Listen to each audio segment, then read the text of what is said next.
গত ফরিদগঞ্জে 30টি বছর আমরা আলাদিন হান্নান সাহেব, যিনি ফরিদগঞ্জের অভিভাবক, যিনি বিএনপির দীর্ঘদিনের কাণ্ডারি, যিনি গত 17 বছর বিএনপি দুদিনের বিএনপির নেতাকর্মী ফাঁসি ছিলেন। আমরা ওনার সৌজন্যে আজকে আমাদের দেশনেত্রী বেগম খালেদা জিয়া অসুস্থ, ওনার সৌজন্যে রোগ মুক্তি কামনায় আজকে আমাদের এই কাপড় বিতরণ। আমরা সবার কাছে দোয়া চাচ্ছি যাতে করে আল্লাহ তাআলা ওনাকে সুস্থ করে। গত 2 যুগের বেশি সময় ধরে আলহাজ এম এ হান্নান সাহেব উনি ওনার অবস্থান থেকে উনি করে আসতেছেন। যেহেতু উনি মার্কেন্টাইল ব্যাংকের একজন ডিরেক্টর, উনি মার্কেন্টাইল ফাউন্ডেশনের চেয়ারম্যান এবং উনি গার্মেন্টসের একজন মালিক এবং বিশিষ্ট দানবীর শিল্পপতি। তো ওনার এই মানবিক কর্মকাণ্ড করেই উনি গত 2 যুগ ধরে এই ফরিদগঞ্জের মাটিতে উনি দানশীল ব্যক্তিত্ব হিসাবে, সমাজ গঠনের কারিগর হিসাবে কিন্তু উনি সুপরিচিত পেয়েছেন।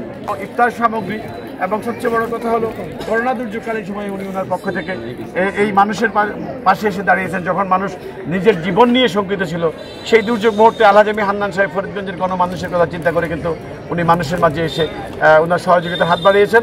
সর্বোপরি একটি উদাহরণ যে উনি 2023 সালে যখন উনি কারাগারে, আমি ওনার সাথে কেরানীগঞ্জ কারাগারে ওনাকে দেখতে গিয়েছিলাম, প্রচণ্ড শীত। উনি আমাকে বলেছেন, ডাক্তার সাহেব আমি জেলখানার ভিতরে আছি, আমি অনেক শান্তিতে আছি, আমি এখানে কোরআন তেলাওয়াত করতে পারতেছি, 5 ওয়াক্ত নামাজ পড়তে পারতেছি, কিন্তু আমার এই ফরিদগঞ্জের শীতার্ত মানুষগুলোর জন্য আমি তো কম্বলের ব্যবস্থা করেছি, দয়া করে প্রত্যেকটা ইউনিয়নে ওয়ার্ড পর্যায়ে আমি থাকা অবস্থায় যেভাবে কম্বলগুলো দিতাম, আপনারা সকলে মিলেই আমার এই কম্বলগুলো, শীতবস্ত্রগুলো আপনারা কিন্তু মানুষের মাঝে নিয়ে যাবেন। তো আমার বক্তব্য, আমার উদাত্ত আহ্বান, আসলে মানবিক মানুষই যদি সমাজের নীতি নির্ধারক হয়, মানবিক মানুষই যদি সমাজ প্রতিনিধি হয়, তাহলে সমাজের উন্নয়ন হবে।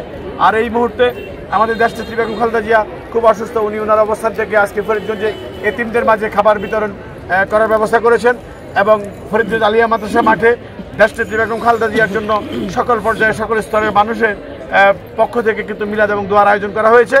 আমরা সকলেই সর্বপ্রথম দোয়া করি দেশনেত্রী বেগম খালেদা জিয়ার সুস্থতা কামনায়, এবং এরই সাথে আলহাজ এম এ হান্নান সাহেব নিজেও শারীরিকভাবে অসুস্থ। আমি সকলের কাছে দোয়া করব দেশনেত্রী বেগম খালেদা জিয়া এবং আমাদের প্রাণপ্রিয় নেতা, ফরিদগঞ্জের গণমানুষের নেতা আলহাজ এম এ হান্নান সাহেবকে আপনারা দোয়ার মধ্যে রাখবেন, যাতে এই মানুষটি আগামী দিনে এই ফরিদগঞ্জের উন্নয়নমূলক কর্মকাণ্ড, মানবিক এবং সামাজিক সকল কর্মকাণ্ডে অবদান রাখতে পারে।